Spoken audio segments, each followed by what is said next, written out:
This is January 2016, paper 1. This is question number 4.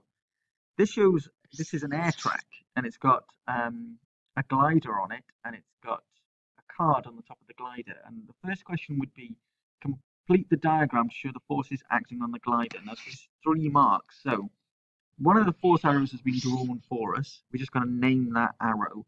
So the first one, you could call it lift. I think a lot of you are going to call it either up thrust. Some may even call it the normal reaction. Anything like that is fine.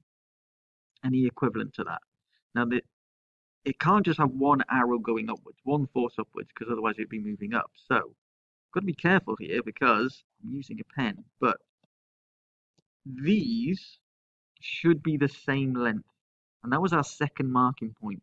If they're not the same length, then the forces aren't the same, so it should be moving up or down, and it's not. And what is that second? That is balancing the lift. Well, it's the weight of it. Explain what effect the cushion of air has on the movement of the glider.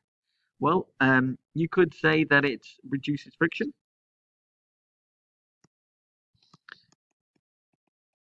It reduces friction. And why would you want to reduce friction?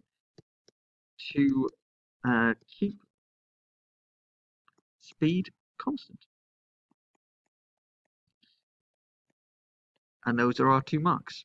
You could have also said something like the speed doesn't drop, or the speed doesn't reduce, the friction is reduced, or friction is reduced, or you could have said it lifts it off this air track in order that the friction is reduced, something like that. So now they're going to go through 2 light gates. Now these light gates, as soon as you go through a light gate, it breaks the beam. This cardboard breaks the beam, and it will measure how long the beam is broken for. And here it says that it takes 3.14 milliseconds to pass through the first light gate.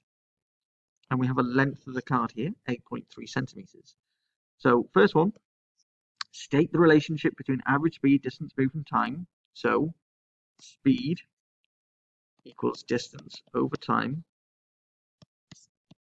It is not a given equation at the beginning of the paper, so you're going to get 1 mark for memorizing that. Calculate the average speed as it passes through the light gate. So I think people are going to make this mistake. They're going to go, right, the distance is, I'll do 8.3 centimeters. That's fine, because I want it in centimeters per second. But then they're going to forget that it's 3.314 milliseconds, and they want it in seconds. So we should divide that by 1,000, because milli means 1,000. Think of millimeter. So what does this actually become? Well, it actually becomes 8.3 divided by 0.314. So what is that? 8.3 divided by 0.314, and you get 26. 26 centimeters per second. Don't forget about those units. Check which ones they've given you, which ones they're asking for. Physicists make a lot of marks up, or can lose a lot of marks by not keeping an eye track of those units. Say the time for the car to pass through the second light gate. Well, you said here, or we did say that it reduces friction to keep the speed constant.